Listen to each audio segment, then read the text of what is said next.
We all spend loads of time on social media, and it's possible to do way more than just sharing memes or posting pictures. More and more you'll see sellers and advertisers trying to get you to spend or even make money. But how can you make sure that your cash is protected? Well, we're here to help with the 5 things you need to know about staying safe on social media. There are a few dangers to be aware of when shopping through social media. It could be that your payment details are being exposed, it could be that you're not buying what you think you're buying, or it could just be that you're not buying anything at all. But that doesn't mean that everyone advertising on social media is a scammer. Loads of legit companies do it, and plenty of people on Facebook Marketplace are legit too. But by the same token, that doesn't mean you can completely relax.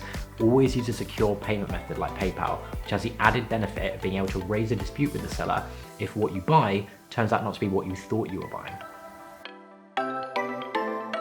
It sounds obvious, but when you're shopping online, things may not always be as they seem. You don't actually know what you're buying until it turns up. It could be that you're getting a cheap imitation.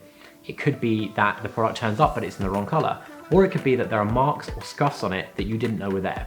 Fortunately, there are some things you can do to get around this. For example, you could ask the seller to send you more photos, or if they live locally, you could ask to go view the product in person before making the purchase.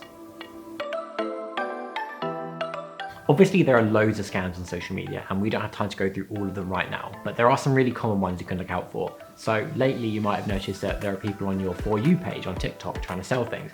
Some of these will be legit, but others won't be. And if they're not, TikTok won't be able to provide you with the protection.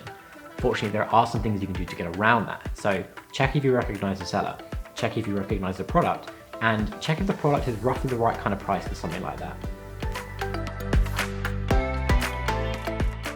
In a lot of cases, you can identify a scam just by asking yourself, is this too good to be true?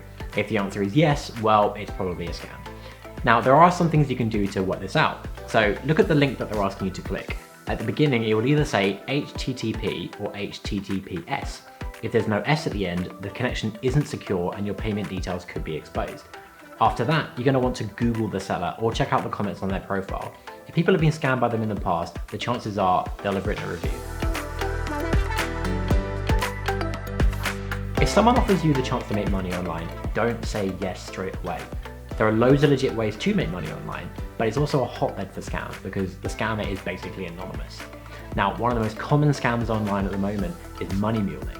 Long story short, money muling involves a criminal approaching you, the mule, and asking you to hold a large sum of cash for them. In return, they'll give you a cut of that cash, but it's worth knowing that everyone involved with this process is breaking the law.